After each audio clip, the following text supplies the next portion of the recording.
Hello sisters, మీ ఆడవాళ్ళ power ఏంటో చూపించారండి.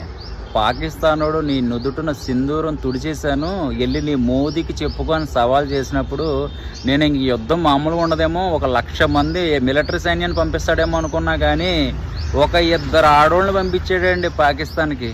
అట్లా ఇలాగా టైటిల్స్ కార్డు పడినట్టు ఒక శాంపుల్ టచ్ ఇచ్చేసి వచ్చేసారు. కానీ ఒకటే చాలా సీరియస్గా ఉంది మ్యాటరు. హైదరాబాద్ వైజాగ్ ఏంటంటే అరిచే కుక్క కరవదు, కరిచే కుక్క అరవదు అంటారు కదా, అలా సైలెంట్గా భయంతో పాపం ఏదో చిన్న టార్గెట్ పెట్టారు. చూద్దాం, ఎందుకంటే నా కొడుకులను నమ్మడానికి లేదు కదా. సో మనం మంచాల కింద కుంచాల కింద దాక్కుంటూ ఉంటే ఎదురొచ్చే బుల్లెట్కి మిలిటరీ గుండె అడ్డు పెడుతున్నారు. ఏది రిటైర్మెంట్ అయిపోయిన వాళ్ళు కూడా రమ్మని చెప్తున్నారంటే యుద్ధం ఏ రేంజ్లో ఉంటుందో ఆలోచించండి. సైరన్ కానీ లేదంటే కొన్ని విషయాలన్నీ కూడా యూట్యూబ్లో పెడుతున్నారు కదా, ఎలా స్పందించాలి, ఏదైనా సైరన్ వచ్చినప్పుడు మనం ఎలా తీసుకోవాలి, చిన్నపిల్లలకి ఎలా చెప్పాలి అన్నీ